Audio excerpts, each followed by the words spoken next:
Assalamualaikum warahmatullahi wabarakatuh.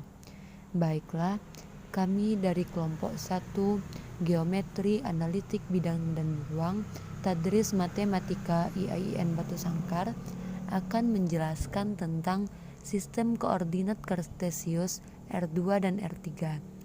Anggota kelompoknya yaitu yang pertama Anissa Putri Maharani, NIM 1930105003. Yang kedua Dana Trisnawati, NIM 1930105010. Yang ketiga yaitu Dina Fajmaningsih, NIM 1930105017. Yang keempat yaitu Erdila Agustiani, NIM 1730105010. Yang terakhir yaitu Hanifatur Radiah dengan NIM 1930105024. Assalamualaikum warahmatullahi wabarakatuh. Baiklah, saya Erdila Agustiani dengan NIM 1730105010 akan menjelaskan materi pertama tentang jarak antara dua titik di bidang dan ruang. Yang pertama, jarak antara dua titik. Jarak antara dua titik itu yaitu panjang luas garis yang menghubungkan kedua titik tersebut. Jarak antara dua titik di bidang dan ruang R2. Yang pertama, jarak antara dua titik tidak dapat ditentukan dengan menggunakan aturan teorema Pythagoras. Misalkan diberikan dua titik A x1, y1 dan B x2, y2. Jarak titik A dan B dapat ditentukan dengan bantuan segitiga siku-siku, yaitu dengan membuat garis sejajar sumbu X yang melalui A dan garis sejajar sumbu Y melalui B, sehingga keduanya berpotongan di titik C, dan terbentuklah segitiga siku-siku ABC yang siku-sikunya terdapat di C. Jarak antara dua titik di bidang dan ruang R3. Untuk menghitung jarak antar dua titik diperlukan pertolongan segitiga siku-siku. Kemudian dengan pertolongan segitiga siku-siku itu kita bisa menggunakan rumus Pythagoras. Seperti yang terpapar pada PowerPoint, terdapat 3 gambar. Yang pertama gambar kubus yang merupakan terdapat jarak antara dua titik di bidang, dan juga ada 2 lagi yang terdapat gambar jarak antara dua titik di ruang. Selanjutnya kita lanjut ke contoh soal. Seperti pada PowerPoint terdapat gambar. Perhatikan gambar berikut. Hitunglah jarak titik B dan H pada segitiga DBH yang segitiga siku-sikunya di D. Dari kita memperhatikan gambar, terdapat gambar segitiga DBH yang siku-sikunya di D, sehingga kita bisa melihat di sana terbentuk segitiga siku-siku. Dengan terbentuknya segitiga siku-siku itu kita bisa menggunakan rumus Pythagoras. Maka kita selesaikan, yang mana HB itu sama dengan akar dari jarak HD kuadrat ditambah jarak DB kuadrat. Akar dari 12 kuadrat ditambah 12 akar 2 kuadrat, sehingga didapat hasilnya akar 144 ditambah 288. Jarak H ke B sama dengan akar dari 432, sehingga didapatkan HB sama dengan 12 akar 3 cm. Mungkin hanya sekian penjelasan dari saya. Selanjutnya akan dilanjutkan oleh rekan saya. Kepada rekan saya disilahkan. Assalamualaikum warahmatullahi wabarakatuh. Baiklah, saya Dana Trisnawati, NIM 1930105010. Saya akan menjelaskan bagian persamaan garis lurus. Persamaan garis lurus adalah persamaan yang membentuk garis lurus saat digambarkan dalam bidang kartesius. Bentuk umum persamaan garis lurus adalah Y sama dengan MX ditambah C, dengan M sama dengan gradien atau kemiringan garis, X dan Y adalah variabel, dan C adalah konstanta. Secara umum, bentuknya akan memiliki dua variabel yang masing-masing variabelnya mempunyai pangkat atau orde tertingginya 1. Contohnya, 2X tambah Y sama dengan 4. 3Y sama dengan X kurang 6, atau X tambah Y kurang 2 sama dengan 0. Selanjutnya, kita akan menentukan persamaan garis lurus. Ada dua cara untuk menentukan persamaan garis lurus. Yang pertama, jika diketahui gradien dan satu titik yang dilalui garis. Misalnya, sebuah garis bergradien M melalui sebuah titik, yaitu X1, Y1, maka dapat ditentukan persamaan garis lurusnya dengan rumus Y dikurang Y1 sama dengan M dikali X kurang X1. Cara yang kedua, jika diketahui dua titik yang dilalui garis. Misalnya, suatu garis yang melalui dua buah titik yaitu X1, Y1 dan X2, Y2. Jadi untuk mengetahui persamaan garis lurusnya, kita menggunakan rumus Y dikurang Y1 per Y2 dikurang Y1 sama dengan X dikurang X1 per X2 dikurang X1. Baiklah, selanjutnya saya akan menjelaskan tentang cara untuk menggambar grafik dari persamaan garis lurus. Langsung saja pada contoh soal, yaitu gambarlah grafik dari persamaan garis lurus Y sama dengan 3X dikurang 9. Cara menjawabnya yaitu yang pertama, kita cari titik potong di sumbu X.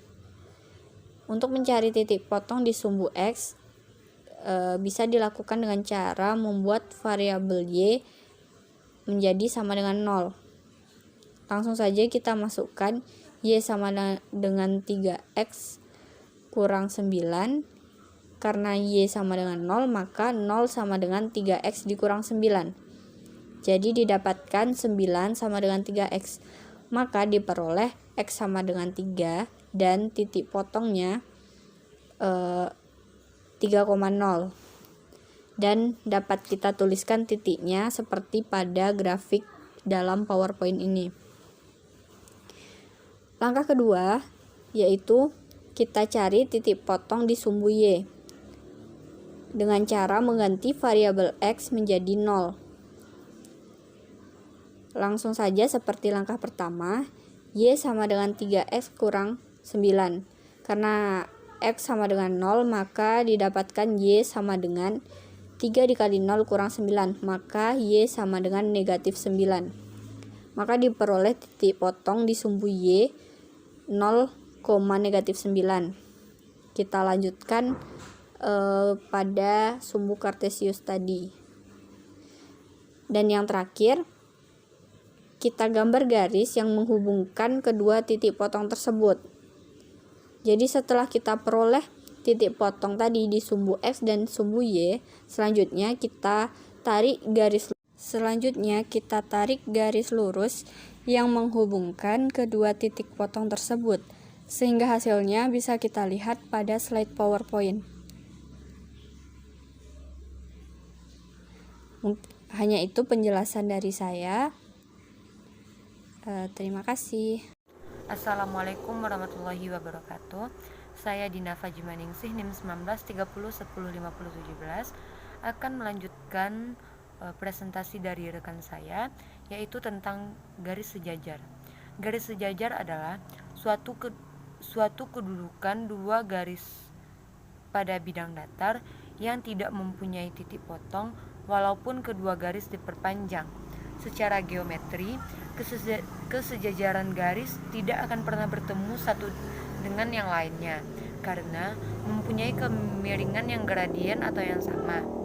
Garis sejajar tidak harus sama panjang.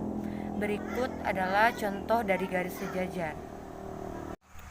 Garis AB dan garis CD merupakan contoh kedudukan sejajar karena kedua garis tersebut tidak berpotongan walaupun garis diperpanjang. Selanjutnya saya akan memberikan contoh dari garis tidak sejajar. Garis EF dan garis GH merupakan contoh garis yang tidak sejajar karena ketika diperpanjang garis tersebut berpotongan. Baiklah, mungkin hanya segitu dari saya. Selanjutnya akan dilanjutkan oleh rekan saya. Baik, nama Hanifatur Radiah, NIM 1930105024 akan melanjutkan materi keempat tentang sistem koordinat tegak lurus. Nah, suatu sistem koordinat tegak lurus ini disebut juga dengan sistem koordinat kartesius. Suatu sistem koordinat tegak lurus di dalam suatu bidang itu ditentukan dengan memilih satuan panjang serta dua buah garis lurus yang masing-masingnya saling tegak lurus dan berpotongan di dalam satu titik. Letak suatu titik pada sistem koordinat R2 itu dinotasikan dengan X dan Y, di mana X sebagai absis dan Y sebagai ordinat. Dari gambar bisa sama-sama kita lihat bahwa di kuadran 1 X dan Y itu sama-sama besar dari 0. Kemudian di kuadran 2 itu kita lihat bahwa X itu kecil dari 0 dan Y besar dari 0. Di kuadran 3, X dan Y sama-sama kecil dari 0. Namun berbeda di kuadran 4. X itu besar dari 0 dan Y itu kecil dari 0. Dan untuk suatu sistem koordinat tegak lurus pada suatu ruang itu ditentukan dengan memilih suatu satuan panjang, kemudian 3 garis lurus yang sama-sama tegak lurus pada satu titik yang sama. Dan untuk materi selanjutnya akan dilanjutkan oleh rekan saya. Materi selanjutnya akan saya jelaskan. Saya Anissa Putri Maharani, NIM 1930105003, tentang titik potong dua garis lurus. Dua buah garis yang tidak sejajar dan terletak pada bidang datar akan berpotongan di sebuah titik. Agar kedua garis berpotongan, maka kedua garis harus diperpanjang. Contohnya terlihat pada gambar, ada garis H dan garis G. Setiap garis H dan garis G ini masing-masing dari garis G dan H memiliki persamaan yang apabila digambarkan akan menghasilkan garis G dan H. Misalkan terdapat dua buah garis yang tak sejajar dengan persamaan Y sama dengan A1X plus B1 dan Y sama dengan A2X plus B2, di mana nilai dari A1 tidak sama dengan A2 dan berpotongan di titik X0, Y0. Titik perpotongan dua garis tersebut dapat dicari dengan mensubstitusikan X0 dan Y0 ke masing-masing persamaan, sehingga akan diperoleh Y0 sama dengan A1X0 plus B1, itu adalah persamaan pertama, dan Y0 sama dengan A2X0 plus B2 adalah persamaan kedua. Dari persamaan 1 dan 2 akan diperoleh A1X0 plus B1 sama dengan A2X0 plus B2. Setiap konstanta koefisien yang memiliki nilai X, yang memiliki X, maka diletakkan dalam satu ruas. Jadinya A1X0 dikurang A2X0 sama dengan B2 dikurang B1. Nilai X tadi kita keluarkan sehingga menjadi A1 dikurang A2 sama dengan B2 dikurang B1. sehingga nilai X0 nya sama dengan B2 dikurang B1 per A1 dikurang A2. Untuk mencari nilai Y0 dapat dilakukan dengan cara mensubstitusikan nilai X0 sama dengan B2 dikurang B1 per A1 dikurang A2 ke dalam persamaan 1 atau persamaan 2. Misalkan kita memasukkan nilai X0 ke persamaan 1, sehingga diperoleh Y0 sama dengan A1 X0 plus B1. Nilai X0 tadi adalah B2 dikurang B1 per A1 dikurang A2. Nilai ini kita substitusikan ke nilai X yang ada pada persamaan Y0. Y0 nya sama dengan A1 dikali B2 dikurang B1 per A1 dikurang A2 plus B1. Contoh soalnya yaitu tentukan titik potong garis Y sama dengan 2X dikurang 4 dan Y sama dengan min 3X plus 6. Penyelesaiannya dengan cara pertama kita menggunakan rumus yang telah kita temukan tadi, di mana X0 sama dengan B2 dikurang B1 plus A1 dikurang A2. A1 adalah 2, B1 adalah min 4, A2 adalah min 3, B2 adalah 6. Jadi kita masukkan nilainya ke dalam rumus X0 tadi. 6 dikurang min 4 per 2 dikurang min 3 sama dengan 10 per 5. Hasilnya adalah 2. Nilai 2 kita substitusikan pada persamaan pertama, yaitu Y sama dengan 2X dikurang 4. Jadi Y sama dengan 2 dikali 2, nilai X tadi adalah 2, ditukar dengan 2, dikurang 4, hasilnya adalah 0. Jadi titik potongnya adalah 2,0. Cara kedua, kita menggunakan persamaan 1 dan 2. Y sama dengan 2X dikurang 4 adalah persamaan 1, dan Y sama dengan min 3X plus 6 adalah persamaan 2. Dari 1 dan 2 diperoleh 2X dikurang 4 sama dengan min 3X plus 6. Setiap koefisien yang memiliki nilai X kita letakkan dalam satu ruas, jadinya 2X plus 3X sama dengan 6 ditambah 4. 5X sama dengan 10, nilai X adalah 2. Substitusi X sama dengan 2 ke persamaan 1 atau 2, sehingga diperoleh Y sama dengan min 3X plus 6, Y sama dengan min 3 dikali 2 plus 6 sama dengan min 6 ditambah 6 adalah 0. Jadi titik potongnya adalah 2,0. Mungkin hanya itu presentasi dari kami. Jika ada salah kata, kami ucapkan banyak maaf. Kami sudahi dengan Assalamualaikum warahmatullahi wabarakatuh.